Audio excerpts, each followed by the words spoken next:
Hello, hello, hello everybody. Welcome back. To all my subscribers, thank you for returning to my page. For those of you that are not subscribers, consider subscribing so you don't miss any of my upcoming videos. We're going to have quite a few of them during the summer months. But anyway, with that, we're just going to jump right in and start with the new one. This was a sign that I actually got, I believe it was last year. You know, when the season's over and things go on sale, I try to grab what I can while they're on sale. So I believe I paid $2.50 for this sign. And it's beautiful. It's made out of wood, nice and sturdy. So you know what we're going to do with it? We are going to begin to paint with this wonderful play paint, folk art. So here we go.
So for our next project is pretty simple. These are beautiful napkins. I got them back in Amazon first a while back.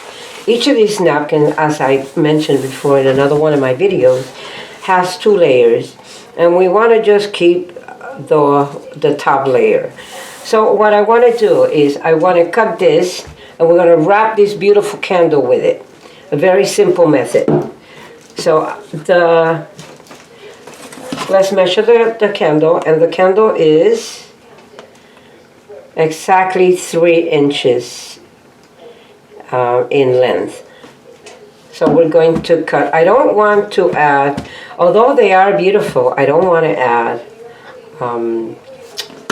the big flowers. I just want the smaller one. We don't want to be too loud. And we are going to go in here, and we are going to be measuring 3 inches. So, and then we're going to cut, and I'm going to let you watch, and we'll come back to it.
Okay, everybody, here is the end result. I actually love it. Beautiful. So this actually will make a great Mother's Day gift, which is just around the corner, right? Anyway, thank you for visiting my page. Till the next time, bye-bye.